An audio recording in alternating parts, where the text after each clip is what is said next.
का व्यास और गहराई मापने के लिए किस यंत्र का प्रयोग किया जाता है? तो ये आपका है वर्नियर कैलिपर्स। याद रखिएगा, वर्नियर कैलिपर्स होता है और इसके द्वारा बेलनाकार वस्तुओं का ऊंचाई और गहराई मापने के लिए काम होता है, यहाँ तक कि उसका जो त्रिज्या है उसी तरह से नापा जाता है। हेलो दोस्तों, कैसे आप लोग? दोस्तों, मैं इस वीडियो में फिजिक्स के महत्वपूर्ण 300 प्लस प्रश्न जो वन लाइनर होंगे दोस्तों वो करवाऊंगा, जो आपके आने वाले सभी एग्जाम जैसे कि बिहार का हो या फिर सेंटर का हो, क्योंकि फिजिक्स के प्रश्न सेम होते हैं और सभी जगह सेम ही क्वेश्चन होते हैं, क्योंकि फिजिक्स में कोई अंतर नहीं होता है। दोस्तों, यह प्रश्न महत्वपूर्ण इसलिए भी हो जाता है क्योंकि ये सभी प्रश्न SSC, CGL, MTS, SSC inter level, Bihar SI, BPSC में पूछे गए हैं और ये सभी के सभी पीवाईक्यू है दोस्तों। पीवाईक्यू है, याद रखिएगा, ये ऐसे वैसे कुछ नहीं, सभी के सभी पीवाईक्यू है दोस्तों। आप लोग इसे अंत तक जरूर देखिएगा और बहुत मज़ा आएगा, क्योंकि मैं बहुत अच्छे तरीक़े से मैंने एक्सप्लेन किया है इस वीडियो में। दोस्तों, अगर आपके पास टाइम नहीं है तो आप लोग ईयरफोन लगा करके या ब्लूटूथ लगा करके भी सुन भी सकते हैं। टाइम काम करते करते आप सुन सकते हैं, क्योंकि सुनने से भी उतना ही फ़ायदा होता है जितना देखने से होता है। तो चलिए शुरू करते हैं प्रश्न नंबर 1 से। प्रश्न नंबर 1 है कि मूल भौतिक राशियों की संख्या कितनी है? तो यहाँ पर मूल संख्या आपकी 7 है और मैं साथ क्या क्या है यहाँ पर लिखा हुआ है। लंबाई है, समय है, ताप है, द्रव्यमान है, विद्युत धारा है, ज्योति तीव्रता है और पदार्थ की मात्रा है। याद रखिएगा, ये सब मात्रा है। उसके बाद से अब हम लोग एक एक करके देखते हैं कौन कौन क्या है। तो कार्य का ऐसा मात्रा क्या है? तो जूल है, याद रखिएगा दोस्तों। और वहीं कार्य का सीजीएस प्रति में मात्रा क्या है? तो अर्घ, याद रखिएगा, सीजीएस प्रति में अर्घ है और एसआई मात्रक में जूल है, याद रखिएगा दोस्तों। पदार्थ की मात्रा का मात्रक क्या होता है? तो यहाँ पर मोल है, याद रखिएगा। आगे हम लोग देखते हैं ज्योति तीव्रता का एसआई मात्रक क्या है? तो यह कैंडिला, याद रखिएगा। द्रव्यमान का एसआई मात्रक क्या है? तो यह किलोग्राम है, इसका ऐसा होता है सिंबल, याद रखिए किलोग्राम है। आगे हम लोग देखते हैं दोस्तों समय का एसआई मात्रक क्या है? तो सेकेंड है। प्रकाश वर्ष किसकी इकाई है? तो दूरी की है, याद रखिएगा। आगे हम लोग देखते हैं बल का एसआई मात्रक क्या है? बल का एसआई मात्रक क्या है? तो न्यूटन है, याद रखिएगा दोस्तों। और वहीं सीजीएस पत्ती में अगर देखा जाए सीजीएस पत्ती में देखा जाए तो डाइन है, याद रखिएगा, डाइन है बल का एसआई मात्रक। सीजीएस पत्ती में डाइन है। आगे देखते हैं हम लोग सीजीएस पत्ती में बल का एसआई मात्रक क्या है? तो यहाँ आ भी गया, डाइन है। विद्युत धारा यानी इलेक्ट्रिक करंट का एसआई मात्रक क्या है? तो एम्पियर है, याद रखिएगा, एम्पियर है। ताप का एसआई मात्रक क्या होता है? तो केल्विन है, याद रखिएगा। पास्कल किस राशि का मात्रक होता है? तो यहाँ पास्कल दाब का मात्रक होता है, याद रखिएगा। वहीं आगे हम लोग देखते हैं एक पिकोग्राम के बराबर होता है तो 10 के पावर 12 ग्राम। एक पिको बराबर 10 के पावर 12 ग्राम होता है। अगर नैनो कर दिया जाए तो 10 के पावर 9 हो जाएगा, याद रखिएगा दोस्तों। पिको के बाद फेमटो होता है, फेमटो हो जाएगा 10 के पावर -15 ग्राम, याद रखिएगा। तो इस तरह से बढ़ते चल जाएगा। उसके बाद से एंटो होता है, तो एंटो में 10 के पावर -18 हो जाता है, याद रखिएगा। आगे हम लोग देखते हैं एक एंगस्ट्रम द्वारा क्या मापा जाता है? तो एंगस्ट्रम द्वारा तरंग दैर्घ्य मापा जाता है, याद रखिएगा। एक अश्व शक्ति में कितने वाट होते हैं? तो 746 वाट होते हैं, याद रखिएगा। आगे हम लोग देखते हैं दोस्तों रेडियन एवं स्टेडियन किस प्रकार के मात्रक है? तो यहाँ पूरक मात्रक है, याद रखिएगा। सप्लीमेंट्री यूनिट है, पूरक मात्रक है, याद रखिएगा। आगे हम देखते हैं प्रकाश की तीव्रता मापने के लिए किस उपकरण का प्रयोग किया जाता है? तो लक्सीमीटर, याद रखिएगा, लक्सीमीटर। लेक्सिकोमीटर भी कहीं कहीं रहता है, लेकिन याद रखिएगा लेक्सी या लेक्सिको दोनों आप मार सकते हैं। दूरी मापने की सबसे बड़ी इकाई क्या है? तो एक पारसेक है, याद रखिएगा, पारसेक है। एक पारसेक बराबर होता है 3.26 प्रकाश वर्ष, याद रखिएगा। एक पारसेक बराबर 3.26 प्रकाश वर्ष होता है, याद रखिएगा। एक पारसेक में कितने प्रकाश वर्ष होते हैं? तो मैंने यहाँ लिखा और यहाँ आ भी गया 3.26 प्रकाश वर्ष होता है, याद रखिएगा। ल्यूमेन किसका मात्रक है? तो ज्योति फ्लक्स का, याद रखिएगा। ज्योति फ्लक्स का मात्रक क्या है? तो ल्यूमेन है। भौतिक मात्रा ज्योति की इकाई क्या है? तो लक्स, याद रखिएगा। ज्योति की इकाई लक्स, याद रखिएगा। ऊर्जा का एसआई मात्रक क्या है? तो जूल है। हर्ट्ज किसके मापने की इकाई है? तो तरंग दैर्घ्य की मात्रक आपका हर्ट्ज है, याद रखिएगा। अगला प्रश्न दोस्तों एसआई प्रति में लेंस की क्षमता किससे मापा जाता है? तो डायोप्टर से मापा जाता है। इसको डी से सूचित किया जाता है, याद रखिएगा। ध्वनि की तीव्रता मापने के लिए क्या तो डेसिबल मापा जाता है। डेसिबल से ध्वनि की तीव्रता मापा जाता है। संवेग का एसआई मात्रक क्या होता है? तो केजीएम प्रति सेकेंड होता है, यानी किलोग्राम प्रति सेकेंड होता है। अदिश राशि, अदिश राशि का सही व्याख्या क्या होता है? तो वह आपका वैसी भौतिक राशि जिसमें केवल परिमाण होता है, दिशा नहीं होता है, तो उसे अदिश राशि कहते हैं, याद रखिएगा। आगे हम लोग देखते हैं दोस्तों, सदिश राशि की सही व्याख्या क्या है? तो वैसी भौतिक राशि जिसमें परिमाण के साथ साथ दिशा भी होता है, तो वो होता है आपका सदिश राशि, याद रखिएगा। आगे सदिश राशि कौन कौन सी है? तो दूरी है, चाल है, कार्य है, समय है, आयतन है, द्रव्यमान है, घनत्व है, विद्युत धारा, ये सब आपका सदिश अदिश राशि, याद रखिएगा, अदिश राशि ये सब। अदिश राशि कौन कौन सी? फिर से मैं बोलता हूँ, दूरी है, चाल है, कार्य है, समय है, आयतन है, द्रव्यमान है, घनत्व है, विद्युत धारा है, ये सब क्या है? तो अदिश राशि, याद रखिएगा। वहीं सदिश राशि की बात की जाए तो बल है, संवेग है, वेग है, विस्थापन है, त्वरण है, विद्युत तीव्रता है, चुंबकीय तीव्रता है तथा कोणीय वेग है, ये सब क्या है? तो ये सब सदिश राशि है। प्लांक के आचरण में किसका आयाम होता है? प्लांक के आचरण में किसका आयाम होता है? तो कोणीय गति का होता है, याद रखिएगा।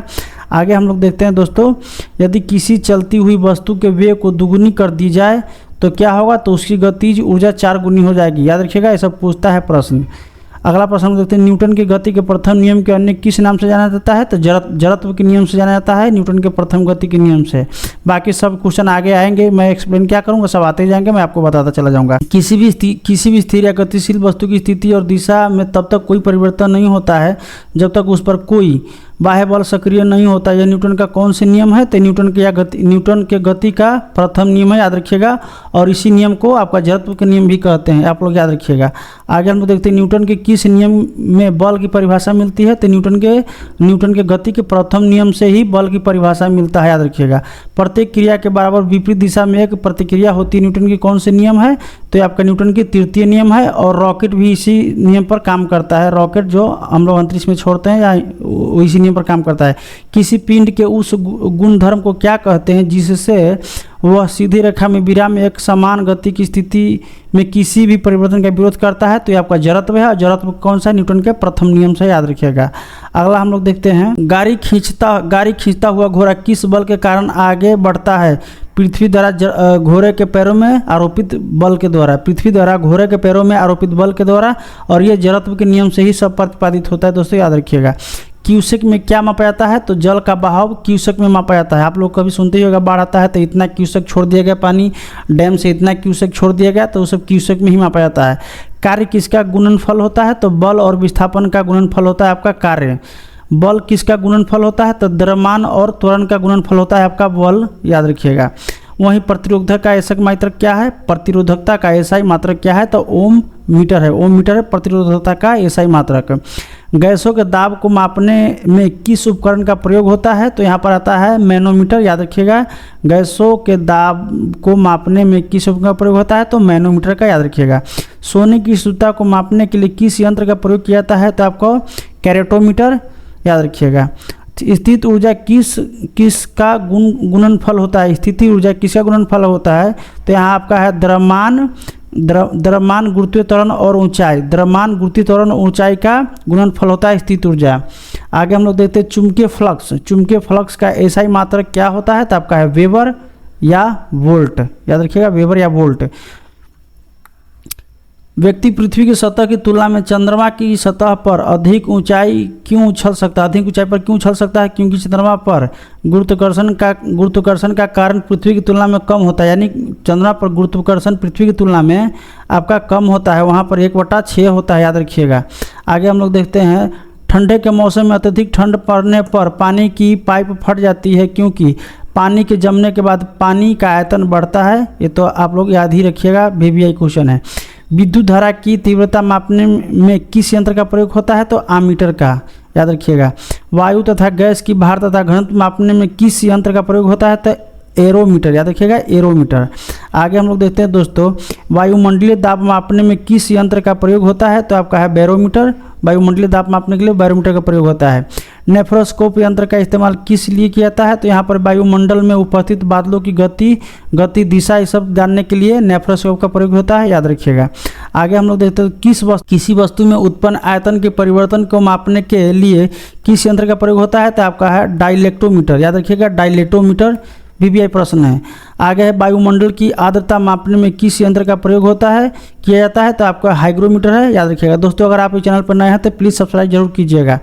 56 नंबर प्रश्न है, गैल्वेनोमीटर यंत्र का प्रयोग किस लिए किया जाता है? तो ये आपका विद्युत धारा की प्रबलता मापने के लिए। आगे देखते हैं हम लोग दोस्तों प्रश्न नंबर 57, बेलनाकार वस्तुओं को का व्यास और गहराई मापने के लिए किस यंत्र का प्रयोग किया जाता है? तो ये आपका है वर्नियर कैलिपर्स। याद रखिएगा, वर्नियर कैलिपर्स होता है और इसके द्वारा बेलनाकार वस्तुओं का ऊंचाई और गहराई मापने के लिए काम होता है, यहाँ तक कि उसका जो त्रिज्या है उसी तरह से नापा जाता है। सॉरी, बोलोमीटर का इस्तेमाल किस लिए किया होता है? तो ऊष्मा की मात्रा मापने के लिए, ऊष्मा की मात्रा मापने के लिए बोलोमीटर का प्रयोग होता है, याद रखिएगा। द्रव्य की श्यानता मापने में किस यंत्र का प्रयोग किया जाता है? तो आपका है विस्कोमीटर। द्रव्य की श्यानता मापा जाता है विस्कोमीटर से। सबसे अधिक विस्कोसिटी किस में है? तो आप लोग बताइए कमेंट सेक्शन में। आगे हम लोग देखते हैं, भूकंपीय तरंगों की तीव्रता मापने में किस यंत्र का प्रयोग किया जाता है? तो आपका है सिस्मोग्राफ। याद रखिएगा, सिस्मोग्राफ। अपराधियों या संदिग्ध व्यक्तियों के कथन की जांच करने के लिए किस यंत्र का प्रयोग किया जाता है? तो पॉलीग्राफ। झूठ पकड़ने वाली मशीन को भी पॉलीग्राफी कहा जाता है, याद रखिएगा। अगला प्रश्न दोस्तों हम लोग देखते हैं, यूडोमीटर यंत्र का प्रयोग किस लिए किया जाता है? तो वर्षा की मात्रा ज्ञात करने के लिए यूडोमीटर। याद रखिएगा, यूडोमीटर का प्रयोग वर्षा की मात्रा ज्ञात करने के लिए किया जाता है। वॉशिंग मशीन किस सिद्धांत पर कार्य करता है? तो आपका अपकेंद्रीय बल यानी सेंट्रीफ्यूगल फोर्स के सिद्धांत पर काम करता है। आगे हम लोग देखते हैं दोस्तों 64 नंबर प्रश्न है, अंतरिक्ष में गिरता हुआ पिंड पृथ्वी के वायुमंडल में प्रवेश करने पर क्यों जल उठता है? क्योंकि वायु के घर्षण के कारण। कोई वस्तु अगर अंतरिक्ष से पृथ्वी पर गिरता है तो इतना स्पीड से गिरता है कि वायु के घर्षण के कारण वो जल उठता है। दूध मथने के पश्चात क्रीम का दूध से पृथक हो जाना, यह किस सिद्धांत पर कार्य करता है? तो अपकेंद्रीय बल के सिद्धांत पर काम करता है। यहाँ पर सेंट्रीफ्यूगल फोर्स के बल पर काम करता है, याद रखिएगा। अगला प्रश्न हम देखते हैं, एक झील में तैरने वाली इस्पात की नाव के लिए नाव द्वारा विस्थापित पानी का भर कितना होता है? तो नाव के उस भाग के भार के बराबर जो झील के पानी की सतह के नीचे है, यानी जितना नाव का भाग पानी के नीचे है, नाव द्वारा उतना ही पानी विस्थापित किया गया है। आप लोग याद रखिएगा, और ये एनडीए में पूछा गया प्रश्न है। हालांकि और भी बहुत जगह पूछा गया है, लेकिन ये एक आध जगह मैंने मार्किंग किया हुआ है, बस याद रखिएगा। किसी कालीन की सफाई के लिए यदि उसे छड़ी से पीटा जाए तो इसमें न्यूटन का कौन सा नियम लागू होता है? तो न्यूटन का आपका गति का प्रथम नियम लागू होता है। न्यूटन के गति का प्रथम नियम लागू होता है, याद रखिएगा। जड़त्व के नियम इसी को कहा जाता है। ग्रह द्वारा सूर्य का परिक्रमण में प्रभावी बल कौन सा है? तो आपका अभिकेंद्रीय बल, याद रखिएगा। अभिकेंद्रीय बल सेंट्रीपिटल है। वहीं क्रीम निकालने वाला और वॉशिंग मशीन कौन सा? सेंट्रीफ्यूगल है, याद रखिएगा। अगला प्रश्न हम देखते हैं 69 है, रॉकेट किस सिद्धांत पर कार्य करता है? तो समवेग संरक्षण के सिद्धांत पर काम करता है, याद रखिएगा। और ये न्यूटन का तृतीय नियम के अनुरूप है। अगला प्रश्न हम देखते हैं दोस्तों, पेंचकस के द्वारा पेंच घुमाना किस का उदाहरण है? तो बल आघूर्ण की यानी टॉर्क का उदाहरण है, याद रखिएगा। कैंची और हैंडपंप किस श्रेणी के उत्तोलक है? तो प्रथम श्रेणी के उत्तोलक है, याद रखिएगा दोस्तों। वहीं द्वितीय श्रेणी के उत्तोलक कौन कौन सा है? तो सरौता है, नींबू निचोड़ने वाली मशीन, ये सब द्वितीय श्रेणी का उत्तोलक है, याद रखिएगा। अगला प्रश्न हम देखते हैं दोस्तों, प्रश्न नंबर 73 है, स्टेपलर, चिमटा और मनुष्य का हाथ किस श्रेणी का उत्तोलक है? तो आपको मैं बता दूं ये तृतीय श्रेणी का उत्तोलक है, आप लोग ध्यान रखिएगा। अगला प्रश्न हम लोग देखते हैं, सड़क पर चलने की अपेक्षा बर्फ पर चलना कठिन है, क्योंकि बर्फ में सड़क की अपेक्षा घर्षण बहुत कम होता है, इसलिए उस पर चलना कठिन हो जाता है। लोहे की कील पारे में क्यों तैरती है जबकि यह पानी में डूब जाती है? क्योंकि लोहे का घनत्व पानी से अधिक है तथा पारा से कम है, याद रखिएगा। पारे से लोहे का घनत्व कम है। जब किसी पिंड को पानी में डुबोया जाता है तो उसके भार में ह्रास होता है। यह ह्रास कितना होता है? विस्थापित पानी के बराबर, यानी जितना विस्थापित किया गया उतना ही का ह्रास होगा, आप लोग याद रखिएगा। और ये सब VVI प्रश्न है दोस्तों। जेट इंजन किस सिद्धांत पर कार्य करता है? तो रेखीय संवेग संरक्षण के सिद्धांत पर काम करता है, याद रखिएगा। जब एक कार की गति दुगुनी कर दी जाती है तब उसको उतनी ही दूरी में रोकने के लिए ब्रेक बल कितना लगाना होगा? तो 4 गुना, याद रखिएगा, 4 गुना लगाना होगा प्रश्न के अनुसार। कमानी स्प्रिंग बैलेंस किस सिद्धांत पर कार्य करता है? तो यह हुक्स के नियम पर यह काम करता है, आप लोग याद रखिएगा। हुक्स के सिद्धांत पर काम करता है। अगला प्रश्न में देखते हैं दोस्तों, तेल से अंशतः भरा हुआ टैंकर समतल सड़क पर एक समान त्वरण से जा रहा है, तो तेल का मुक्त पृष्ठ कैसा होगा? तो यह परवलयाकार होगा, यानी परबोलिक कर्व्ड होगा, याद रखिएगा, परबोलिक होगा। अगला प्रश्न है 82 नंबर, गेंद पकड़ते समय खिलाड़ी अपने हाथों को पीछे की ओर खींचता है, तो यह न्यूटन के किस नियम से है, तो न्यूटन के आपका द्वितीय नियम के अनुसार ये खींचता है ताकि उसका गति कम किया जा सके बॉल का। अगला प्रश्न हम देखते हैं दोस्तों, पेड़ से फल टूटकर नीचे गिरना तथा चलती गाड़ी के रुकने पर उसे बैठे यात्रियों को आगे की ओर झुकना न्यूटन के किस नियम से है, तो न्यूटन के आपका प्रथम नियम यानी जड़त्व के नियम के अनुसार ये नियम क्रिया है, याद रखिएगा दोस्तों। अगला प्रश्न है 84, बंदूक से गोली निकलते समय बंदूक पकड़ने वाले व्यक्ति पीछे की ओर क्यों धक्का खाता है या झुकता है, तो आपका न्यूटन के तृतीय यानी क्रिया प्रतिक्रिया के नियम के अनुसार बंदूक के गोली पीछे की ओर धक्का मारता है लोग जो चलाता है उसे। एक तैराक को नदी के मुकाबले समुद्र में पानी में तैरना आसान है क्योंकि समुद्री पानी का घनत्व साधारण पानी की अपेक्षा ज़्यादा होता है। आप लोग याद रखिएगा, खारा पानी का घनत्व हमेशा नदी के पानी से जो मीठा पानी उससे अधिक होता है, आप लोग याद रखिएगा। और सबसे आसान तरीका तैरना कहाँ पर है, तो आपका मृत सागर में है, वान झील में है, इस सब में तैरना आसान होता है क्योंकि यहाँ पर खारापन सबसे अधिक है। पृथ्वी पर पलायन वेग कितना है, तो 11.2 किलोमीटर पर सेकेंड है, यानी कोई वस्तु इस स्पीड से पृथ्वी से बाहर फेंका जाए तो वो वस्तु ऊपर चला जाएगा, वापस नहीं आएगा पृथ्वी। यदि बैरोमीटर का पारा अचानक गिर जाए तो यह किस बात का संकेत है, तो आंधी का संभावना है दोस्तों, याद रखिएगा। अचानक गिरना आंधी की संभावना है, धीरे धीरे गिरना बारिश आने की संभावना है, और धीरे धीरे ऊपर जाना तो आसमान साफ होने की संभावना है। ये सब व्यक्त किया जाता है बैरोमीटर के पारा के द्वारा।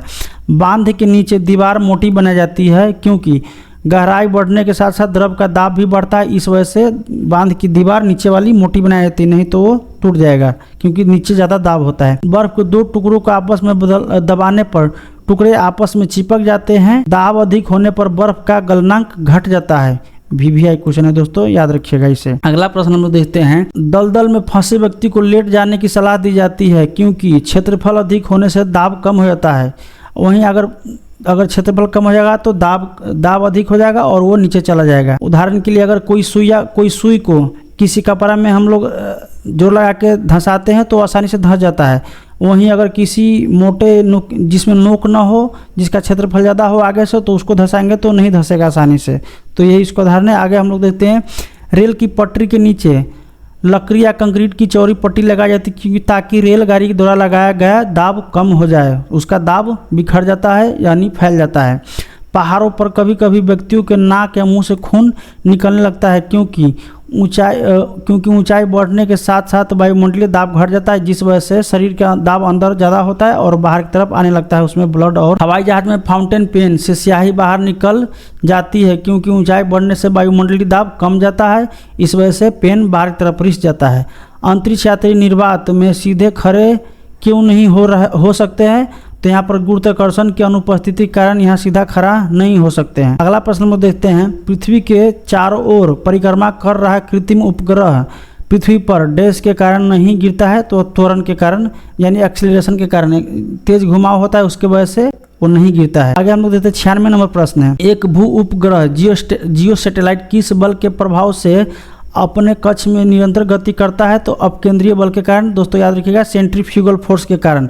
और सेंट्रीफ्यूगल फोर्स के कारण ही क्रीम निकलता है, सेंट्रीफ्यूगल फोर्स के कारण ही आपका कपड़ा धोने की मशीन काम करती है, उसी सिद्धांत पे।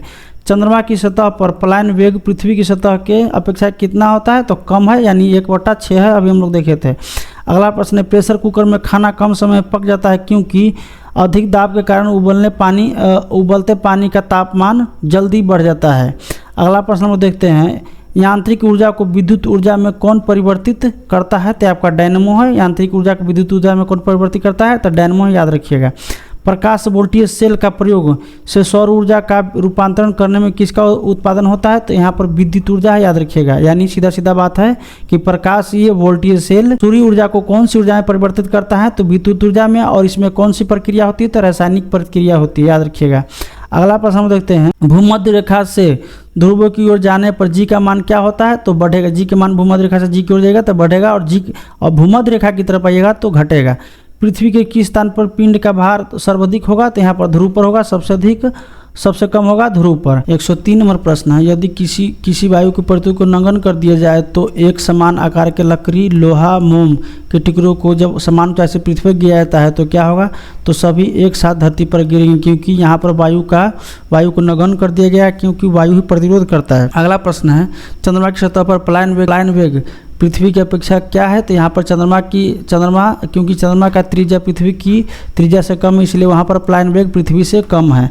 अगला प्रश्न हम लोग देखते हैं दोस्तों 5 नंबर प्रश्न, गुरुत्वाकर्षण के सार्वभौमिक नियम को न्यूटन ने कब दिया था, तो किसने प्रतिपादित किया था, तो आइजैक न्यूटन ने किया था। और कब किया था, तो आपका 1700। अगला प्रश्न हम लोग देखते हैं जो प्रिंसिपिया इनका बुक था उसी में इन्होंने प्रतिपादित किया था न्यूटन ने, आप लोग देख लीजिएगा एक बार। अगला प्रश्न हम लोग देखते हैं 106 नंबर, समुद्र में ज्वार भाटा टाइड क्यों आता है, तो सूर्य, चंद्रमा और पृथ्वी की गुरुत्वाकर्षण के अंतर क्रिया के कारण ऐसा होता है। सभी ग्रह सूर्य के चारों ओर वृत्ताकार एवं निश्चित कक्षाओं में सूर्य की परिक्रमा करते हैं, इसका क्या कारण बताएं, तो ये सूर्य एवं अन्य ग्रहों के गुरुत्वाकर्षण के कारण ऐसा होता है। आप लोग देख लीजिएगा क्योंकि ये प्रश्न बार बार आते हैं, इसलिए आप लोग इसे अच्छा से देखिएगा। लिफ्ट में बैठे हुए व्यक्ति का भार कब सर्वाधिक महसूस होता है, तो जब लिफ्ट त्वरित गति से ऊपर की ओर जाता है, इसलिए व्यक्ति का भार सर्वाधिक महसूस होता है। वहीं अगर सबसे कम कब महसूस होगा व्यक्ति के भार, तो लिफ्ट जब सबसे तेज गति से नीचे की ओर जाएगा तो उसमें बैठे व्यक्ति का भार न्यूनतम महसूस होगा।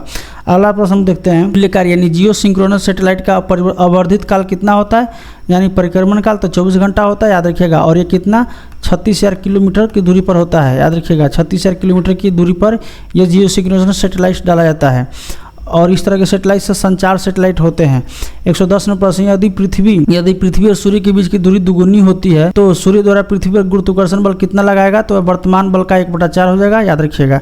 111 नंबर प्रश्न, लोलक की समयावधि किस पर निर्भर करता है, तो लोलक की लंबाई पर उसका चाल और उसका समयावधि यानी दोलन काल निर्भर करता है। पृथ्वी का गुरुत्वाकर्षण बल यदि अचानक लुप्त हो जाए तो इसका परिमाण क्या होगा, तो पृथ्वी पर स्थिर वस्तुओं का भार 0 हो जाएगा, लेकिन द्रव्यमान अपरिवर्तित रहेगा, द्रव्यमान नहीं बदलेगा, उसके भार में परिवर्तन आ जाएंगे। अगला प्रश्न हम देखते हैं चंद्रमा पर जी का मान पृथ्वी के गुरुत्वाकर्षण बल का कितना होता है, तो वहाँ पर 1/6 होता है। ऐसा हम लोगों ने बार बार देखा है कि 1/6 होता है, बार बार पढ़ा है। 114 नंबर प्रश्न है साबुन के बुलबुले का दाब वायुमंडलीय दाब से कितना होता है, तो अधिक वायुमंडलीय दाब से अधिक होता है, याद रखिएगा दोस्तों, ये हमेशा पूछा जाता है प्रश्न है।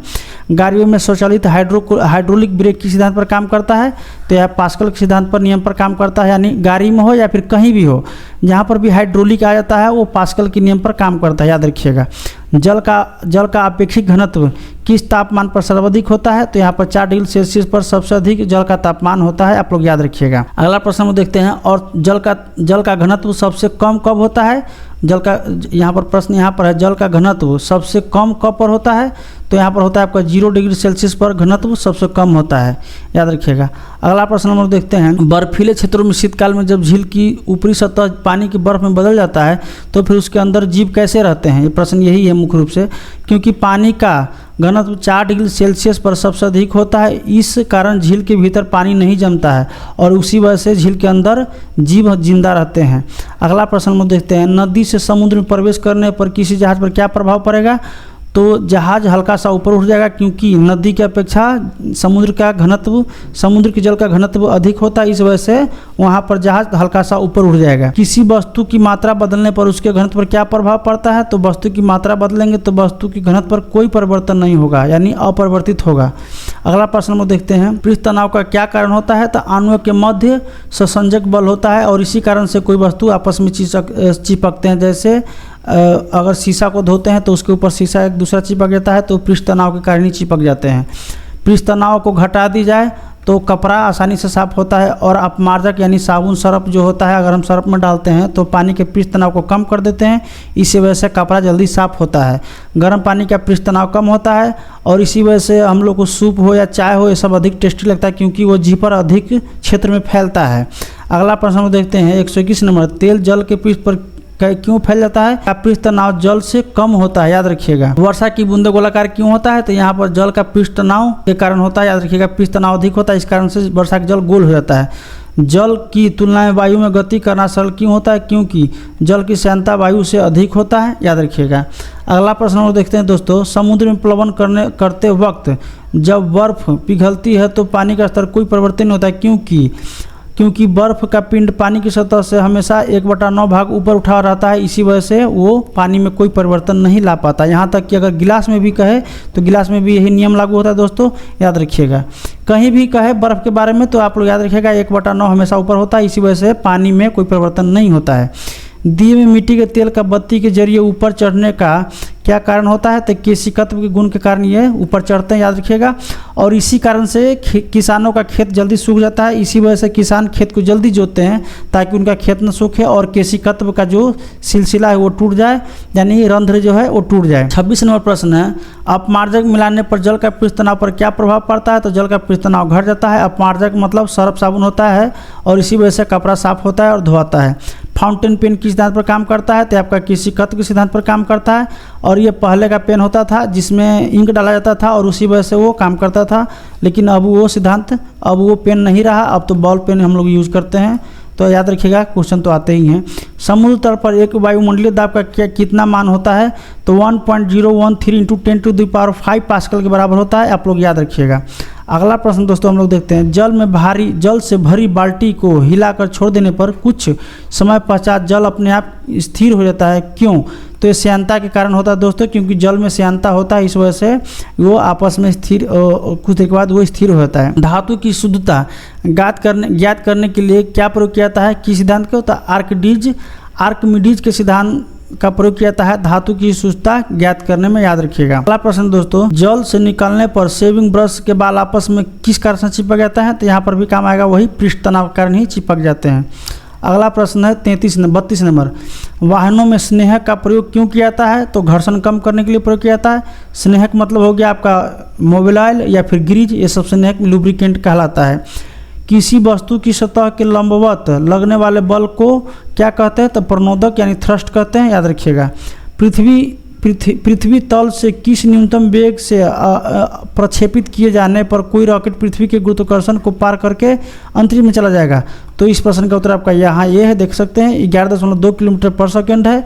और इस गति से कोई भी वस्तु, रॉकेट ही नहीं, कोई भी वस्तु फेंका जाए पृथ्वी से बाहर की तरफ तो वस्तु लौट के नहीं आएगा और वो अंतरिक्ष में चला जाएगा, गुम हो जाएगा। यदि किसी पिंड का पृथ्वी से, फिर वही प्रश्न आएगा, क्योंकि दोस्तों ये VVI प्रश्न इसलिए बार बार आता है, तो ये धरती पर लौट के नहीं आएगा क्योंकि इस वेग से फेंका जाएगा, तो ये पलायन वेग है। अगला प्रश्न हम देखते हैं 136 नंबर, जब एक पत्थर को चांद की सतह से पृथ्वी पर लाया जाता है तो उसमें क्या परिवर्तन होगा? तो इसका भार बदल जाएगा किंतु द्रव्यमान में कोई परिवर्तन नहीं होगा। 137 नंबर प्रश्न, किसी तुल्यकालीन उपग्रह की पृथ्वी की सतह से ऊंचाई पर लगभग कितना दूर होती है? 4 किलोमीटर होता है। इसको जियो स्टेशनरी कहा जाता है दोस्तों, याद रखिएगा। जियो स्टेशनरी उपग्रह की ऊंचाई होती है लगभग 36,000 किलोमीटर, आप लोग याद रखें। यहाँ पर प्रश्न अगला है कि लोलक घड़ियों में गर्मी में क्यों सुस्त हो जाता है? क्योंकि लोलक की लंबाई बढ़ जाती है, जिससे उसके दोलन काल लगभग समय भी बढ़ जाता है, इस कारण से इसकी घड़ियों में सुस्त हो जाता है, याद रखिएगा दोस्तों। अगला प्रश्न वो देखते हैं, यदि किसी सरल लोलक की लंबाई 4% बढ़ा दी जाए तो उसका आवर्तकाल पर क्या प्रभाव पड़ेगा? तो 2% उसका आवर्तकाल बढ़ जाएगा, याद रखिएगा। अगला प्रश्न हम लोग देखते हैं 40 नंबर, यदि लोलक की लंबाई 4 गुनी कर दी जाए तो लोलक की झूलने के समय पर क्या असर पड़ेगा? तो दुगुना हो जाएगा, यानी उसका झूलने का समय अवधि है वो दुगुना हो जाएगा और इसकी लंबाई बढ़ जाएगी। तो यहाँ से साफ होता है कि लोलक की लंबाई लोलक की वजन पर डिपेंड नहीं करता, उसके समय अवधि उसकी लंबाई पर डिपेंड करता है।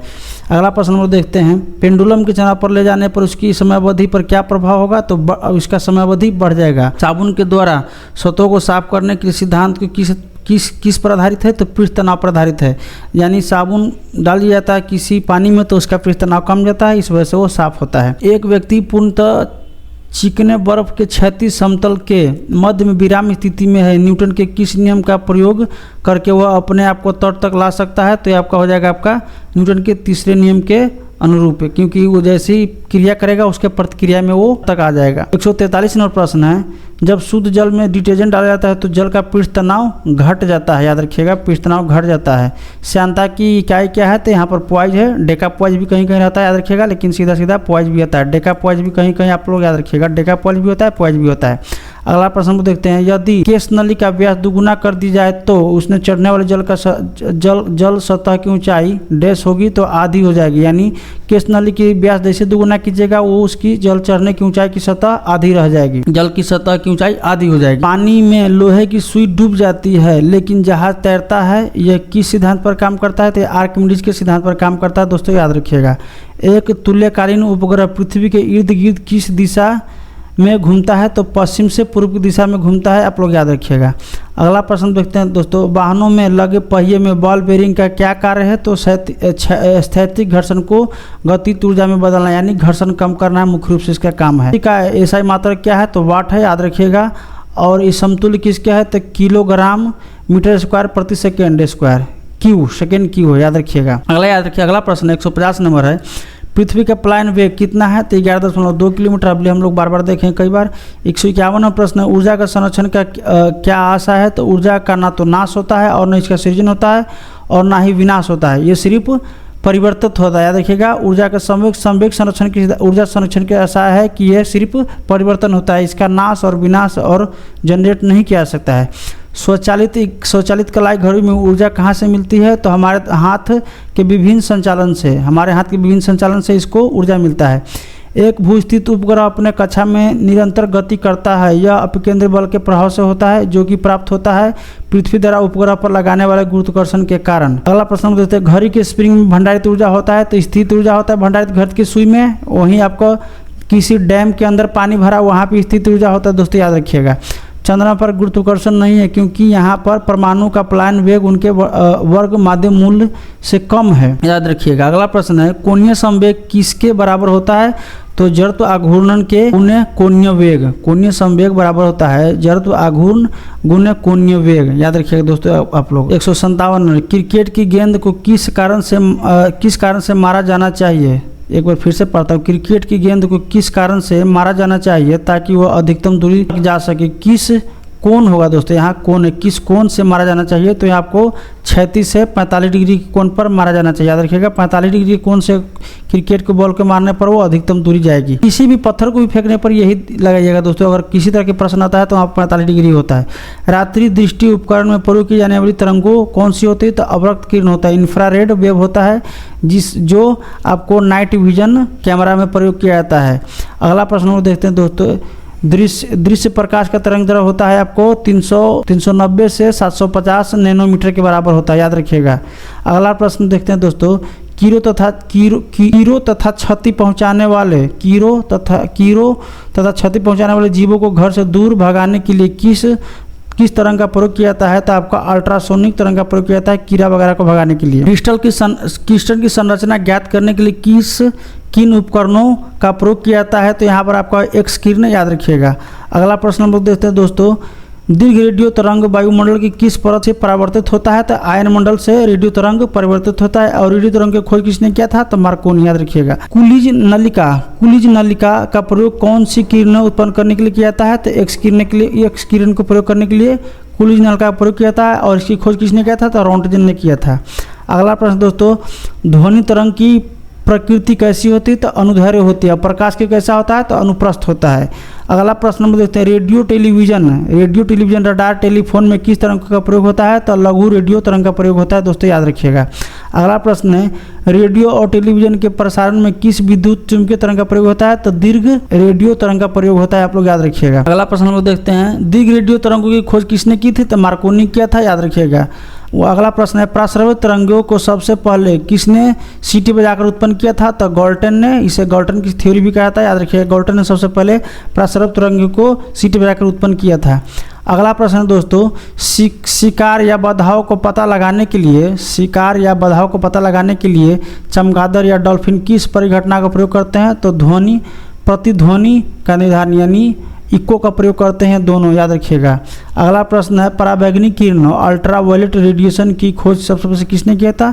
तो जोहान रिटर ने किया था पराबैंगनी किरण की खोज, याद रखिएगा। एक्स किरण की खोज किसने किया था? तो WC रोंटगेन ने किया था। इन्हें नोबेल पुरस्कार मिला था 1903 में, इन्हें नोबेल पुरस्कार इसके लिए मिला था। प्रश्न मैं फिर से पढ़ता हूं दोस्तों, प्रकाश विद्युत प्रभाव उत्पन्न करने के लिए किन किरणों का प्रयोग किया जाता है? तो यहाँ पर आपका है पराबैंगनी किरण, याद रखिएगा। अगला प्रश्न दोस्तों हम लोग देखते हैं, ध्वनि का तारत्व यानी पिच किस पर निर्भर करता है? तो आवृत्ति पर उसका पिच डिपेंड करता है। प्रश्न है दोस्तों 183 नंबर, किसी औसत वयस्क व्यक्तियों के लिए ध्वनि की श्रव्य सीमा कितनी होती है? तो 20,000 से लेकर के 20,000 हर्ट्ज तक होती है। इससे अधिक हो जाएगा इंफ्रासोनिक यानी नहीं सुन पाएगा, अब पराश्रव हो जाएगा। और इससे कम का हो जाएगा अवश्रव हो जाएगा यानी ये भी नहीं सुन पाएगा, क्योंकि ये बड़े बड़े जहाज और वायुयान द्वारा उत्पन्न की जाती है। और ऐसे ध्वनि को चमगादड़, कुत्ता, बिल्ली लिए सब सुन सकते हैं। अगला प्रश्न हम लोग देखते हैं कि विमानों को अंतरिक्ष आंतरिक भागों की सफाई में किस तरंग का प्रयोग किया जाता है? तो पराश्रव्य तरंग का प्रयोग किया जाता है विमानों का, यानी अल्ट्रासोनिक वेव का प्रयोग किया जाता है। शत्रु के वायुयान की उपस्थिति का पता लगाने के लिए कौन सी किरण का प्रयोग किया जाता है? तो रेडियो तरंगों का प्रयोग किया जाता है। रडार इसी सिद्धांत पर काम करता है, इसी के लेकर के। बंद चूल्हे ओवन में किसका प्रयोग किया जाता है? तो माइक्रोवेव का प्रयोग किया जाता है, याद रखिएगा माइक्रोवेव का प्रयोग किया जाता है ओवन में। अगला प्रश्न है, समुद्र के भीतर किसी वस्तु का पता लगाने के लिए किस यंत्र का प्रयोग, किस तरंग का प्रयोग किया जाता है? तो यहाँ सोनार यंत्र है, और यहाँ पर भी अल्ट्रासोनिक का प्रयोग किया जाता है, यानी सोनिक वेव का प्रयोग किया जाता है, याद रखिएगा। यहाँ पर अगला प्रश्न है 88 नंबर 188, पराध्वनिक जेट यानी सुपरसोनिक जेट से वायुमंडल की किस परत को नुकसान होता है? तो यहाँ ओजोन परत का नुकसान होता है, दोस्तों याद रखिएगा। अगला प्रश्न हम देखते हैं, ध्वनि की स्रोत व परावर्तन सतह के मध्य न्यूनतम दूरी कितनी होनी चाहिए ताकि जिसे प्रतिध्वनि स्पष्ट रूप से सुनाई दे, यानी इको सुनने के लिए ध्वनि कितनी दूरी होनी चाहिए? तो यहाँ पर याद रखिएगा 16.5 मीटर है, याद रखिएगा। और फीट में 16.5 है, और फीट में देखा जाए तो आपका 51 फीट होता है, याद रखिएगा दोस्तों। अगला प्रश्न हम देखते हैं, बड़े सभागारों में ध्वनि स्रोत बंद होने के कारण भी कुछ देर तक ध्वनि सुनाई देती रहती है, इसका क्या कारण है? तो यहाँ पर है रिवर्बरेशन, यानी अनुरणन होता है, याद रखिएगा। अगला प्रश्न है, चंद्रमा के धरातल पर दो व्यक्ति एक दूसरे की बात नहीं सुन सकता है, इसका क्या कारण है? तो चंद्रमा पर वायुमंडल की अनुपस्थिति होना, यानी वहाँ पर वायुमंडल नहीं है और ध्वनि को ट्रेवल करने के लिए किसी न किसी माध्यम की आवश्यकता होती है जो वहाँ नहीं है। वह जैव पद्धति जिससे पराश्रव्य ध्वनि का प्रयोग किया जाता है उसे क्या कहते हैं? तो वह सोनोग्राफी, याद रखिएगा। अगला प्रश्न, महिलाओं की आवाज़ पुरुषों की अपेक्षा तीक्ष्ण होती है, क्या कारण है? तो क्योंकि महिलाओं की आवाज़ का तारत्व अधिक होता है, इस वजह से महिला की आवाज़ तीक्ष्ण होता है। जितना अधिक तारत्व उतना अधिक तीक्ष्णता, जितना कम तारत्व उतना अधिक आवाज़ मोटा होगा। वायु में ध्वनि के वेग की प्रकृति कैसी होती है? तो तापमान के घटने से घट जाता है, ध्वनि का वेग तापमान घटने से घट जाता है, याद रखिएगा। ध्वनि किस माध्यम से होकर नहीं गुजर सकती है? तो आपका निर्वात यानी वैक्यूम से होकर के नहीं गुजर सकता, जैसे चंद्रमा पर नहीं जाता है, यहाँ अंतरिक्ष में भी नहीं जाता है। ये स्टेथोस्कोप किस सिद्धांत पर काम करता है? ध्वनि का परावर्तन के सिद्धांत पर काम करता है, ध्वनि के परावर्तन के सिद्धांत पर काम करता है आपका स्टेथोस्कोप। 97वां प्रश्न है, साधारण बातचीत में ध्वनि की तीव्रता कितनी होती है? तो आपका 30 से 40 डेसिबल होता है। पेड़ों के पत्ते की सरसराहट की ध्वनि की तीव्रता कितनी होती है? तो 10 से 20 डेसिबल के बराबर होता है। और वहीं एकॉस्टिक्स में किसका अध्ययन किया जाता है? तो आपका ध्वनि विज्ञान को एकॉस्टिक कहता है, आप लोग याद रखिएगा। प्राश्रव्य यानी अल्ट्रासोनिक ध्वनि तरंगे किसके द्वारा सुनी जा सकती है? तो कुत्तों और डॉल्फिन मछली के द्वारा आपका अल्ट्रासोनिक ध्वनि सुनी जा सकती है, जो 20,000 से अधिक पर उत्पन्न होता है, याद रखिएगा। 20,000 से अधिक इसका बेस होता है, और वो ध्वनि कौन सुन सकता है? तो कुत्ता, डॉल्फिन और मछली। ध्वनि तरंगों में कौन सी घटना घटित नहीं हो सकती है? तो आपको ध्रुवन की घटना ध्वनि तरंगों में नहीं घटित होती, ये सिर्फ प्रकाश में होता है, याद रखिएगा, प्रकाश में। अगला प्रश्न हम देखते हैं, प्राश्रव्य तरंगों की आवृत्ति लगभग कितनी होती है? तो 20,000 हर्ट्ज से अधिक होती है। ये प्राश्रव्य हो गया, यानी अल्ट्रासोनिक हो गया, जिसे हम लोग नहीं सुन सकते, वो कुछ जीव सुनता है। मैक अंकों का प्रयोग किसके वेग से संबंध किया जाता है? तो वायुयान की से संबंधित है मैक संख्या, याद रखिएगा। अगला प्रश्न हम देखते हैं, ध्वनि के किन लक्षण के कारण कोई ध्वनि मोटी या पतली होती है? तो तारत्व के कारण कोई ध्वनि मोटा या पतला होता है, उसी वजह से पुरुष और महिला की आवाज़ में अंतर आता है तारत्व के कारण। ध्वनि की वह विशेषता जो एक मादा ध्वनि को नर ध्वनि से भिन्न करता है, क्या है? तो वह तारत्व है। नज़दीक आती रेलगाड़ी की सेटी आवाज़ बढ़ती जाती है, जबकि दूर जाने वाली रेल की गाड़ी की आवाज़ घटी जाती है, तो क्या कारण था? आपका डाल्टन प्रभाव के कारण ऐसा होता है, आप लोग याद रखिएगा। अगला प्रश्न है, एक व्यक्ति को अपनी प्रतिध्वनि सुनने के लिए परावर्तन तल से कितनी दूरी खड़ा होना चाहिए? तो आपका 56 फीट है, याद रखिएगा। 56 फीट नहीं है दोस्तों, यह लगभग 51-52 है, आप लोग देख लीजिएगा कर, 51-52 है, 56 तो नहीं है। अगला प्रश्न वो देखते हैं, ध्वनि का प्रभाव मानव के कान में कितने सेकंड तक रहता है? तो आपका 1/10 सेकंड तक रहता है, याद रखिएगा। अगला प्रश्न, तेज हवा में चलने से वाष्प नहीं बनने का कारण क्या है? तो वाष्पीकरण की दर का तेज होना है, वाष्पीकरण का दर तेज होता है, इसी वजह से तेज हवा में चलने पर वाष्प नहीं बनते। कमरे में रखे रेफ्रिजरेटर का दरवाज़ा खोल देने पर कमरे का तापमान पर क्या प्रभाव रहता है? कमरे का तापमान बढ़ जाएगा, दोस्तों याद रखिए, क्योंकि जब फ्रिज का गेट खुल जाएगा तो उसका जो सेंसर होता है उसे महसूस होगा कि अंदर में या फिर बाहर में तापमान कम है, तो उसका जो कंप्रेसर और तेज़ से चलेगा और जब जैसे ही तेज़ से चलेगा तो और ज़्यादा हीट उत्पन्न करेगा और इस वजह से कमरे का तापमान बढ़ जाता है, याद रखिएगा। अगला प्रश्न है दोस्तों, वह थर्मामीटर जो 200 डिग्री सेल्सियस के मापने हेतु प्रयोग किया जाता है क्या कहलाता है? तो पूर्ण विकिरण पायरोमीटर, यानी पायरोमीटर का प्रयोग किया जाता है जो 2000 डिग्री सेल्सियस से ऊपर का तापमान मापने प्रयोग होता है, यानी सूर्य का तापमान इसी से मापा जाता है दोस्तों। ये मोटा मोटी ये समझ लीजिए। फ़ारेनहाइट में जल का फ्रीजिंग पॉइंट हिमांक होता है तो 32 फ़ारेनहाइट के पर जल जम जाएंगे, 32 फ़ारेनहाइट पर जल जम जाएंगे। केल्विन में जल का फ्रीजिंग पॉइंट होता है तो 273 केल्विन पर जल जम जाएंगे, याद रखिएगा। अगला प्रश्न दोस्तों हम लोग देखते हैं कि 214 नंबर प्रश्न है, सेल्सियस में जल का क्वथनांक क्या होता है? तो 100 डिग्री सेल्सियस पर जल का क्वथनांक होता है, यानी जल उबलने लगता है 100 डिग्री सेल्सियस पर। फ़ारेनहाइट में जल का क्वथनांक क्या होगा? तो यहाँ पर 212 डिग्री फ़ारेनहाइट होता है, क्योंकि 32 पर 0 होता है, उसमें 180 जोड़ देने से आपका हो जाएगा 212। तो 212 पर जल का क्वथनांक हो जाता है फ़ारेनहाइट में।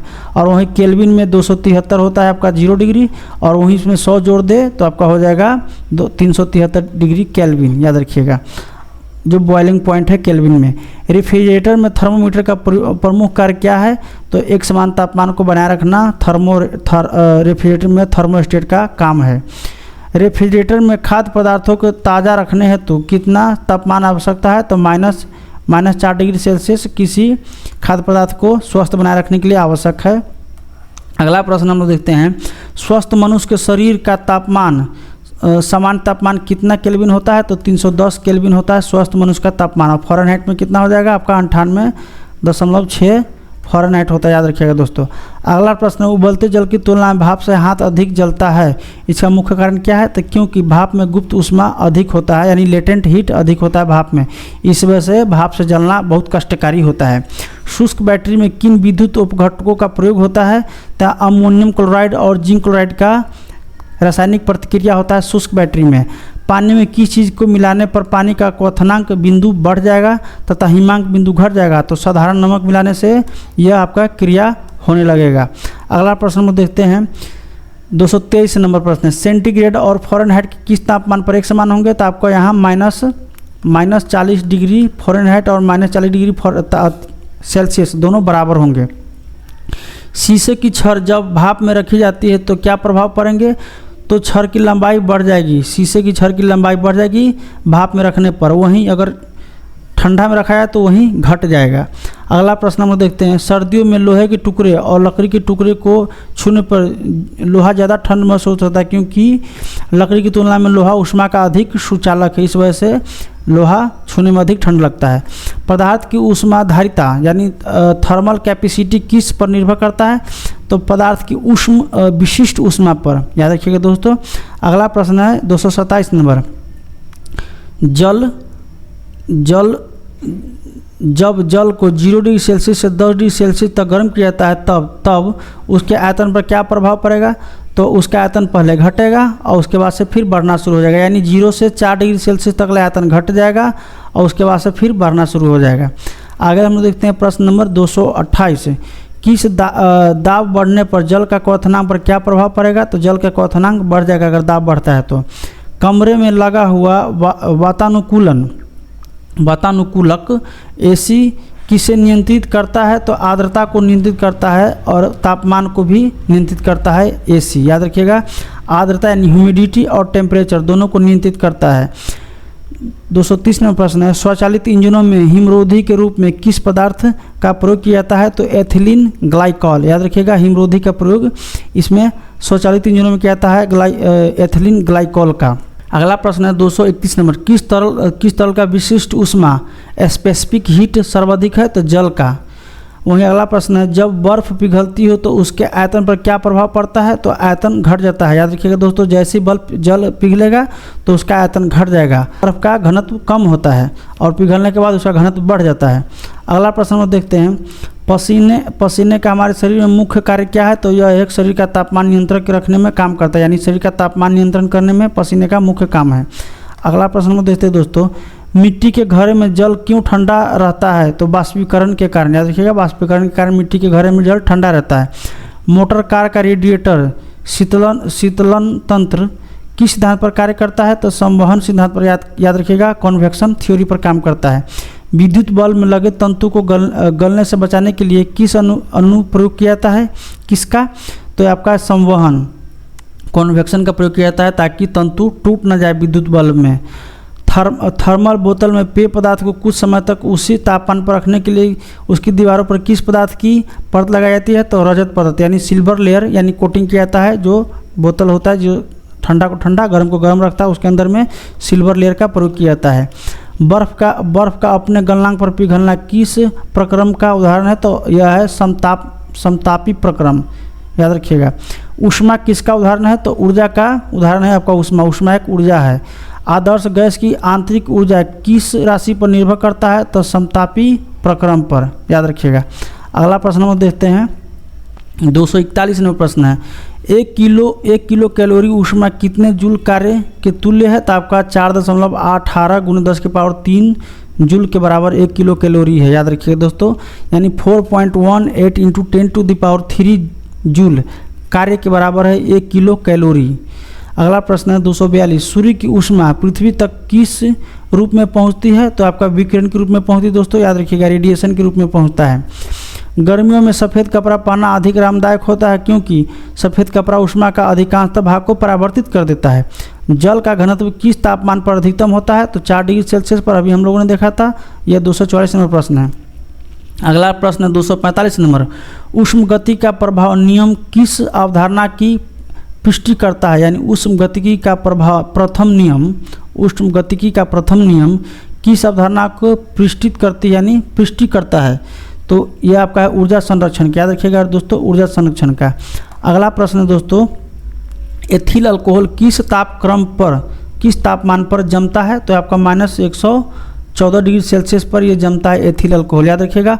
और ठंडा प्रदेश में पेट्रोल के रूप में इसका प्रयोग किया जाता है, जैसे रूस के साइबेरिया हो गया या फिर अमेरिका का जो ठंडा प्रदेश है वहाँ पर, जहाँ पर तापमान 20, 25 या 50 डिग्री से नीचे चला जाता है, वहाँ पर एथिल अल्कोहल का प्रयोग पेट्रोल के रूप में किया जाता है क्योंकि ये जमता नहीं है इंजन में। अगला प्रश्न हम देखते हैं, जब किसी कांच को बोतल में पानी भरकर उसे बंद करके जमने दिया जाता है तो बोतल टूट जाता है क्योंकि पानी जमने पर फैलता है और उसका घनत्व कम हो जाता है। 248 नंबर प्रश्न है, उसमें किस प्रक्रिया द्वारा तीव्र गति से स्थानांतरित होती है? तो विकिरण द्वारा सबसे अधिक तीव्र गति से ऊष्मा स्थानांतरित होती है और सूर्य का प्रकाश पृथ्वी पर इसी गति से आती है, रेडिएशन के कारण ही आता है। ऊंचे पहाड़ों पर सदैव बर्फ जमी रहती है क्योंकि ऊंचे पहाड़ों पर तापमान प्राय हिमांक से कम रहता है, अतः वहाँ वातावरण की जलवाष्प जमकर बर्फ बन जाती है। 250 नंबर प्रश्न है, ठोस कपूर से वाष्प बनने की प्रक्रिया को क्या कहता है? तो कहता है उधरपातन, दोस्तों याद रखिएगा, सब्लिमेशन, याद रखिएगा, सब्लिमेशन। अगला प्रश्न को देखते हैं, किसी पदार्थ का तापमान परिवर्तन किए बिना द्रव से गैस में परिवर्तन करके किसी आवश्यक ऊष्मा को क्या कहते हैं? तो ऊष्मा की गुप्त ऊष्मा कहा जाता है, याद रखिएगा दोस्तों, वाष्पन की गुप्त ऊष्मा कहा जाता है। तारों के अंदर ऊर्जा उत्पन्न के लिए कौन सी अभिक्रिया होती है? तो ताप नाभिकीय अभिक्रिया यानी थर्मल न्यूक्लियर रिएक्शन, यानी एक तरह से मोटा मोटी सीधा कहा है तो नाभिकीय संलयन प्रक्रिया होती है, याद रखिएगा। और बम में कौन सा होता है? न्यूक्लियर बम में कौन सा होता है? तो नाभिकीय विखंडन होता है और वो अनियंत्रित होता है। 251 नंबर प्रश्न है, तारों का रंग क्या प्रदर्शित करता है? तो उसका तापमान, याद रखिएगा, और ये VVI प्रश्न है, हमेशा किसी न किसी एग्जाम में पूछे ही जाते हैं। अगला प्रश्न है, ऊनी कपड़ों शरीर को गर्म क्यों रखते हैं? क्योंकि ऊन एक खराब चालक है, यानी बैड कंडक्टर होती है, जिसके कारण शरीर का तापमान बाहर नहीं निकल पाता है। अगला प्रश्न है, प्रकाश तंतु यानी ऑप्टिकल फाइबर किस सिद्धांत पर कार्य करता है? तो प्रकाश का पूर्ण आंतरिक परावर्तन, टोटल इंटरनल रिफ्लेक्शन के सिद्धांत पर काम करता है, याद रखिएगा दोस्तों। अगला प्रश्न, इंडोस्कोपी का प्रयोग यहाँ किया जाता है, इंडोस्कोपी के प्रयोग में इसका प्रयोग किया जाता है, याद रखिएगा। अगला प्रश्न नंबर देखते हैं, मृग मरीचिका यानी मिराज किसका उदाहरण है? तो यह प्रकाश का पूर्ण आंतरिक परावर्तन का उदाहरण है आपका मृग मरीचिका, याद रखिएगा। प्रकाश तरंगों की वायु से कांच में जाने पर उनके कौन से गुण प्रभावित होते हैं? तो तरंग दैर्घ्य और वेग। कोई प्रकाश तरंग दैर्घ्य कि वायु से कांच में जाने पर उसके तरंग दैर्घ्य और वेग दोनों में परिवर्तन होता है, यानी प्रभावित होता है दोनों गुण। जब प्रकाश एक माध्यम से दूसरे माध्यम में प्रवेश करता है तो क्या होता है, तो उसकी आवृत्ति अपरिवर्तित रहती है, उसकी आवृत्ति अपरिवर्तित रहती है, यानी फ्रीक्वेंसी में कोई परिवर्तन नहीं होता। निर्वात यानी 257वां प्रश्न, वैक्यूम में प्रकाश की गति कितनी होती है, तो 3 × 10 होता है दोस्तों, याद रखिएगा। अगला प्रश्न, दाढ़ी बनाने के लिए किस दर्पण का प्रयोग किया जाता है, तो यहाँ होता है अपतल दर्पण का प्रयोग होता है, याद रखिएगा। कॉनकैव मिरर का प्रयोग होता है दाढ़ी बनाने में। अगला प्रश्न हम देखते हैं, प्रकाश सजावट के लिए विसर्जन लैंपों यानी इमर्शन लैंप में किस गैस का प्रयोग किया जाता है, तो नियॉन तरंग दैर्घ्य का प्रयोग किया जाता है। अगला प्रश्न हम देखते हैं दोस्तों, किस रंग का तरंग दैर्घ्य सबसे कम होता है, तो बैगनी का सबसे कम होता है। और किस रंग का तरंग दैर्घ्य सबसे अधिक होता है, तो लाल का तरंग दैर्घ्य सबसे अधिक होता है दोस्तों, याद रखिएगा। अगला प्रश्न हम देखते हैं, क्षितिज यानी होरिजन के समीप सूर्य और चंद्रमा के दीर्घ वृत्ताकार दिखाई देने के क्या कारण है, तो प्रकाश का परावर्तन अपवर्तन, प्रकाश का रिफ्रैक्शन ऑफ लाइट का कारण ही ऐसा होता है, याद रखिएगा। वास्तविक सूर्योदय से कुछ समय पहले ही सूर्य क्यों दिखाई देने लगता है, प्रकाश का अपवर्तन के कारण, याद रखिएगा, प्रकाश के अपवर्तन के कारण। खतरों के संकेतों के लिए लाल रंग का प्रयोग किया जाता है क्योंकि लाल प्रकाश का प्रकीर्णन बिखराव यानी स्कैटरिंग सबसे कम होता है, इस वजह से इसका प्रयोग किया जाता है। सबसे अधिक स्कैटरिंग किसका होता है, बिखराव, तो बैगनी रंग का होता है। साबुन की झाग में चमकदार रंग किस घटना के कारण दिखाई देता है, तो बहुलित परावर्तन यानी मल्टीपल रिफ्रैक्शन और व्यतिकरण के कारण होता है, याद रखिएगा। अगला प्रश्न में देखते हैं 266, स्पष्ट दृष्टि की न्यूनतम दूरी कितनी है, तो 25 सेंटीमीटर, यानी इससे कम पर कोई वस्तु आपको साफ नहीं दिखेगी। अगला प्रश्न दोस्तों हम लोग देखते हैं, प्रकाश के छोटे छोटे कणों से मिलकर बना है उसे क्या कहते हैं, तो उसे फोटोन कहते हैं, यानी प्रकाश के बंडल को क्या कहते हैं, तो फोटोन। कभी कभी प्रश्न पूछा जाता है तो कि प्रकाश के बंडल को क्या कहते हैं, तो फोटोन। दोस्तों 268 नंबर प्रश्न, प्रकाश तरंग किस प्रकार की तरंग है, तो यह अनुप्रस्थ तरंग है दोस्तों। प्रकाश का तरंग अनुप्रस्थ है और वहीं ध्वनि तरंग होता है अनुदैर्घ्य तरंग होता है, याद रखिएगा। ध्वनि हो गया अनुदैर्घ्य और प्रकाश हो गया अनुप्रस्थ, बार बार पूछा जाता है। 269 प्रश्न है, प्रकाश का तरंग सिद्धांत किसके द्वारा प्रतिपादित किया गया था, तो हाइगेंस के द्वारा किया गया था प्रकाश का तरंग सिद्धांत, तो याद रखिएगा दोस्तों। तो प्रकाश के दो सिद्धांत है, एक ठो होता है आपका फोटोन सिद्धांत है और एक ठो आपका तरंग सिद्धांत है, यानी प्रकाश बंडल के रूप में भी चलता है, फोटोन के रूप में भी चलता है और यहाँ तरंग के रूप में भी प्रकाश चलता है, याद रखिएगा। प्रकाश के विद्युत चुंबकीय स्वरूप की खोज किसने की थी, तो जेम्स क्लार्क मैक्सवेल, याद रखिएगा। प्रकाश के विद्युत चुंबकीय स्वरूप का खोज किसने किया था, तो जेम्स क्लार्क मैक्सवेल, याद रखिएगा। किसने सर्वप्रथम यह दिखलाया कि प्रकाश तरंगों का विवर्तन यानी डिफ्रैक्शन होता है, तो फ्रांसिस्को मारियाना ग्रेमाल्डी, याद रखिएगा। अगला प्रश्न है, प्रकाश का वेग सर्वप्रथम किसने ज्ञात किया था, तो ओले रोमर ने, यानी प्रकाश का वेग सर्वप्रथम किसने ज्ञात किया था, तो रोमर ने। अगला प्रश्न, कांच में प्रकाश की चाल कितनी होती है, तो 2 × 10⁸ मीटर पर सेकंड होती है, याद रखिए दोस्तों। अगला प्रश्न हम देखते हैं, जल में प्रकाश की चाल कितनी होती है, तो 2.25 × 10⁸ मीटर पर सेकंड होती है, याद रखिएगा। वहीं 275 प्रश्न है, तारपीन के तेल में प्रकाश की चाल कितनी होती है, तो आपका 2.04 × 10⁸ मीटर पर सेकंड, याद रखिएगा। अगला प्रश्न, किसी अवरोधक के कोर यानी किनारे से प्रकाश का मुड़ना क्या कहलाता है, तो विवर्तन डिफ्रैक्शन कहलाता है दोस्तों, याद रखिएगा। अगला प्रश्न में देखते हैं, प्रकाश के चिकने पृष्ठ से टकराकर वापस लौटने की घटना को क्या कहता है, तो प्रकाश का परावर्तन कहलाता है, याद रखिएगा। दोस्तों अगर आप इस चैनल पर नए आए हैं तो प्लीज़ इस वीडियो को सब्सक्राइब कीजिएगा, इस वीडियो को लाइक कीजिएगा, इस चैनल को सब्सक्राइब कीजिएगा। अगला हम लोग देखते हैं 278वां प्रश्न है, प्रकाश का वेग अधिकतम किस में होता है, तो निर्वात वैक्यूम में होता है प्रकाश का वेग सबसे अधिक, और कितना होता है 3 × 10⁸ मीटर पर सेकंड, याद रखिएगा दोस्तों। अगला प्रश्न देखते हैं, चंद्रमा में पृथ्वी तक आने में प्रकाश का कितना समय लगता है, चंद्रमा से पृथ्वी पर आने में प्रकाश का समय कितना समय लगता है, तो 1.3 सेकंड, याद रखिएगा। इतना समय लग जाता है चंद्रमा से पृथ्वी पर आने में, और सूर्य से कितना लगता है, तो लगभग 8 मिनट लगता है दोस्तों, याद रखिएगा। अगला प्रश्न देखते हैं, सूर्य ग्रहण का समय हमें सूर्य का कौन सा भाग दिखाई देता है, तो किरीट यानी कोरोना दिखाई देता है, कोरोना। चंद्र ग्रहण किस दिन घटित होता है, तो पूर्णिमा के दिन ही चंद्रग्रहण लगता है, याद रखिएगा। चंद्र ग्रहण पूर्णिमा के दिन ही होता है, और सूर्यग्रहण कब होता है, तो अमावस्या के दिन, याद रखिएगा। इंडोस्कोप यानी इंडोस्कोप किस सिद्धांत पर काम करता है, तो प्रकाश के पूर्ण आंतरिक परावर्तन के सिद्धांत पर इंडोस्कोप काम करता है, और इंडोस्कोप का प्रयोग कौन करता है, तो डॉक्टर पेट के आंतरिक भाग की जांच के लिए करता है। सूर्य ग्रहण किस सिद्धांत पर सूर्य ग्रहण किस दिन होता है? तो प्रतिपदा यानी अमावस्या के दिन होता है सूर्य ग्रहण। एक कटा हुआ हीरा क्यों जगमगाता है? प्रकाश के पूर्ण आंतरिक परावर्तन के कारण ही हीरा चमकता है। पानी से भरे किसी बर्तन में पड़ा एक सिक्का किस कारण थोड़ा उठा हुआ प्रतीत होता है? प्रकाश के अपवर्तन के कारण। याद रखिएगा दोस्तों। इंद्रधनुष किस कारण बनता है? तो वायुमंडल में वर्षा के बूंदों पर गिरने से परावर्तन और अपवर्तन, आंतरिक अपरावर्तन और अपवर्तन के कारण। यानी वायुमंडल में वर्षा बूंदों पर गिरने से परावर्तन यहाँ अपवर्तन है और आंतरिक परावर्तन के कारण होता है दोस्तों, याद रखिएगा। अगला प्रश्न को देखते हैं। किसी पारदर्शी वस्तु का रंग कैसा होता है? तो वह वस्तु जिस रंग को प्रदर्शित करता है वो ठीक वैसा ही दिखाई देता है। अगला प्रश्न को देखते हैं 88 नंबर। प्रकाश की गति किस माध्यम में सबसे कम होता है? तो आपको कांच में सबसे कम होता है। याद रखिएगा 2 × 10⁸ मीटर 10⁸ मीटर पर सेकंड होता है, याद रखिएगा। अगला प्रश्न को देखते हैं दोस्तों। किस कारण से आकाश नीला दिखाई देता है? तो प्रकाश के प्रकीर्णन के कारण ही आकाश नीला दिखाई देता है, क्योंकि बहुत सारा रंग ऊपर छिटक जाता है, फैल जाता है धूलकण के कारण। अस्त होते समय सूर्य लाल रंग क्यों दिखाई देता है? क्योंकि प्रकाश के प्रकीर्णन के कारण सूर्य का लाल दिखाई देना शाम को होता है, क्योंकि सभी रंग को वह प्रकीर्णन स्कैटरिंग कर देता है, लेकिन लाल रंग स्कैटरिंग उतना नहीं होता है, इस वजह से लाल रंग हमारे आंखों तक पहुंच पाता है। एक अंतरिक्ष यात्री को अंतरिक्ष कैसा दिखाई देता है? तो अंतरिक्ष यात्री को अंतरिक्ष काला दिखाई देता है। तारे आकाश में वास्तव में जितनी ऊंचाई पर होते हैं वे उससे अधिक ऊंचाई पर प्रतीत होते हैं। इसका क्या कारण है? तो वायुमंडलीय अपवर्तन। याद रखिएगा, वायुमंडलीय स्कैटरिंग के कारण ऐसा होता है। अगला प्रश्न देखते हैं। इंद्रधनुष में किस रंग का प्रक्षेपण सबसे अधिक होता है? तो बैंगनी रंग का प्रक्षेपण सबसे अधिक होता है इंद्रधनुष में। समुद्र नीला क्यों दिखाई देता है? 294 नंबर प्रश्न है।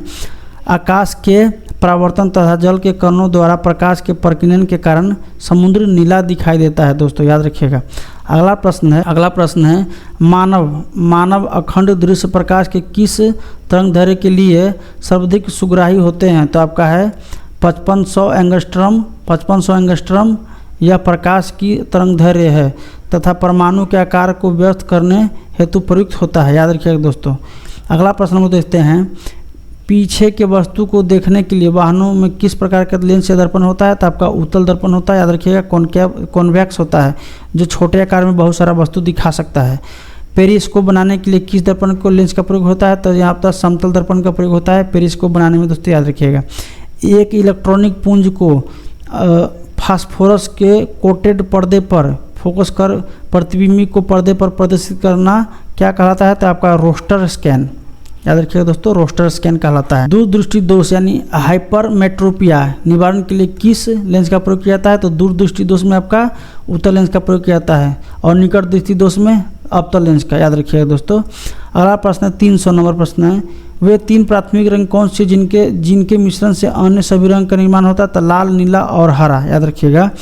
किसी वस्तु के त्रिविमीय यानी 3D प्रतिरूप को अंकित या पुनरावृत्तित करने की तकनीक को क्या कहलाता है? तो होलोग्राफी। बनाने के लिए क्या उस तकनीक को क्या कहता है? तो होलोग्राफी, याद रखिएगा दोस्तों। परंपरागत कैमरे के किस भाग से आंखों की रेटिना की तुलना की जा सकती है? तो फिल्म की, याद रखिएगा दोस्तों। फिल्म से आंखों की रेटिना की तुलना की जा सकती है, जो कैमरा में फिल्म होता है उससे। तो दोस्तों इस वीडियो में इतना ही। दोस्तों अगर आप इस चैनल पर नए हैं तो जाकर के आप लोग प्लेलिस्ट में देख सकते हैं। मैंने बायोलॉजी के 600 से अधिक प्रश्न ऑनलाइनर प्रश्न करवाया है, जो प्रीवियस ईयर के सभी प्रश्न पूछे गए हैं, आप लोग वहां जाकर देख सकते हैं। दोस्तों अगर आप मेरे द्वारा पढ़ाए गए कंटेंट से संतुष्ट है तो कमेंट में ज़रूर लिखिएगा। अगर नहीं भी है तो क्यों नहीं वो भी लिखिएगा, मैं सुधार करूँगा। वीडियो देखने के लिए धन्यवाद। जय हिंद, जय भारत।